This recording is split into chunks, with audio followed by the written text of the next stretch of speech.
Il ne fait aucun doute que des créatures mythiques ont été mentionnées dans les anciens textes religieux, et même aujourd'hui, leurs légendes continuent de réapparaître. Mais le véritable choc, c'est que beaucoup de ces prétendus mythes étaient autrefois de vraies créatures qui parcouraient la Terre préhistorique. Voici la 4e partie de ma série en cours. Et puisque vous avez montré un incroyable soutien aux parties précédentes, assurez-vous de rester jusqu'à la fin de celle-ci également. Numéro 1. Le ver de l'Indus. Il y a plus de 2400 ans, des textes grecs anciens affirmaient qu'un ver géant vivait dans la rivière Indus et que les habitants le chassaient pour en extraire de l'huile inflammable. Bien que les archives indiennes ne mentionnent pas une telle créature, il est vrai qu'il y a des millions d'années, des animaux ressemblant au soi-disant ver de l'Indus, comme Arthroplora, existaient réellement. Ces créatures détiennent le record des plus grands invertébrés terrestres de l'histoire. Elles étaient aussi grosses qu'une coccinelle Volkswagen.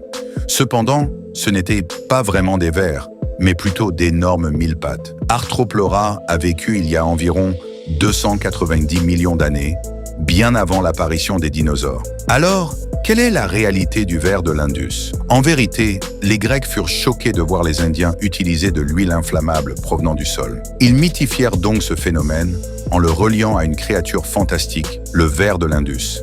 Il est aussi possible qu'ils aient formé cette idée à partir de fossiles de créatures comme Arthroplora. Numéro 2. Le Vodianoi.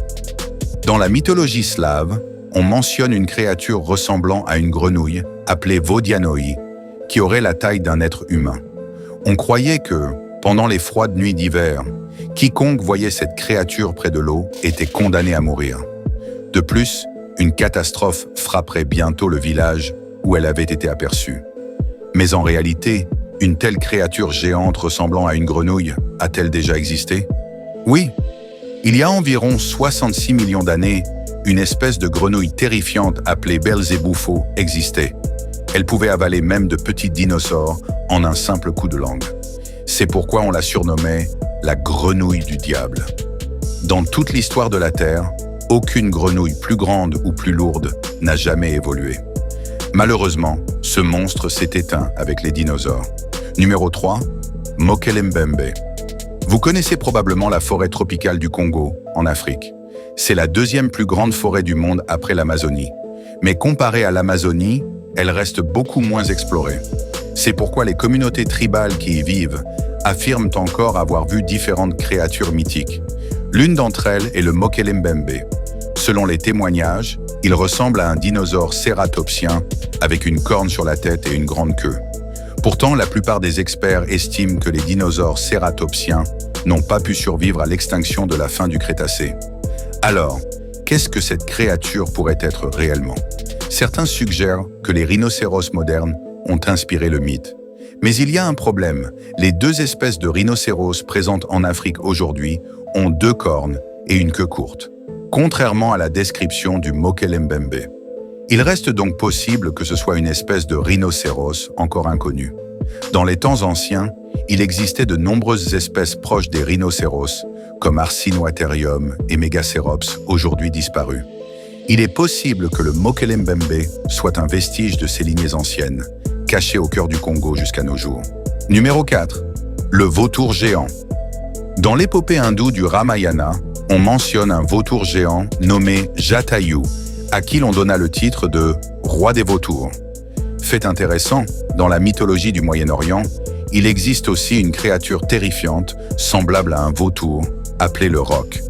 De même, les Amérindiens d'Amérique du Nord croyaient à l'existence des légendaires oiseaux tonnerres, qui ressemblaient à d'énormes vautours. Et, honnêtement, ils n'avaient pas tort, car autrefois, il existait en Amérique du Nord de véritables oiseaux géants comme Argentavis. Ces oiseaux avaient une envergure aussi large qu'un avion moderne. Comparés aux humains, ils étaient plusieurs fois plus grands et pouvaient facilement s'attaquer à des mammifères. Argentavis s'est éteint il y a environ 6 millions d'années, mais certains de ses proches parents ont survécu jusqu'à environ 10 000 ans. C'est probablement de là que viennent les histoires des oiseaux tonnerres. Numéro 5. Le sanglier Érymanthe. Dans la mythologie grecque, le dieu Héraclès, Hercule, tua par erreur sa femme et ses enfants. En guise de punition, il fut condamné à accomplir 12 travaux presque impossibles, dont celui de capturer le sanglier érimante, une créature décrite comme terrifiante. Mais un tel animal a-t-il réellement existé? Oui, en réalité, il y avait des créatures redoutables, appelées daéodons, encore plus effrayantes que les récits. Elles étaient omnivores, comme les sangliers modernes, mais avec des pommettes inhabituelles, rappelant un étrange parent appelé entélodon. En raison de leurs caractéristiques physiques étranges, les daéodons sont souvent considérés comme les animaux les plus bizarres de l'histoire. Fait intéressant, ils n'étaient pas étroitement liés aux sangliers modernes, mais davantage aux hippopotames et aux baleines. Numéro 6, le Léviathan. Vous avez probablement déjà entendu parler du Léviathan. Cette créature fut mentionnée pour la première fois il y a plus de 2500 ans dans la Bible hébraïque, décrite comme un effroyable monstre marin serpentiforme.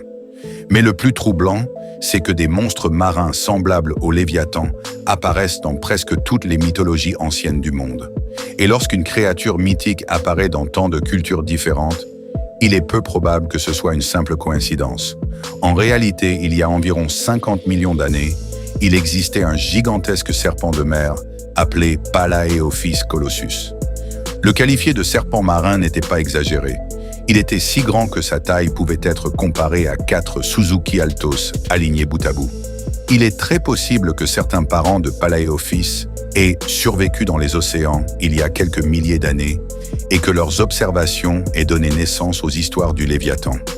D'ailleurs, nos océans restent aujourd'hui encore imprévisibles, un lieu où les légendes peuvent facilement devenir réalité.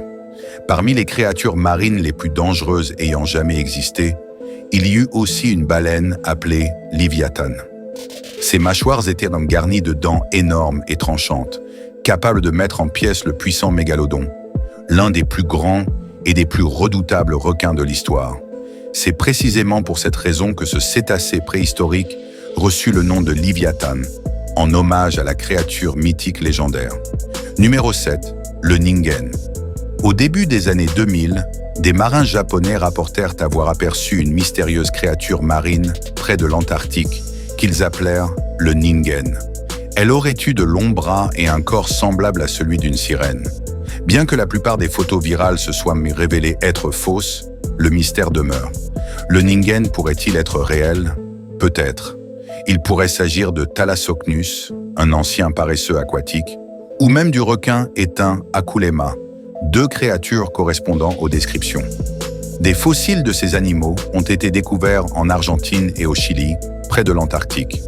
Et puisque de nombreuses espèces de requins préhistoriques survivent encore aujourd'hui, qui peut dire qu'une créature similaire ne rôde pas toujours dans ces eaux glacées? Likez la vidéo, dites-nous ce que vous en pensez dans les commentaires et surtout partagez-la.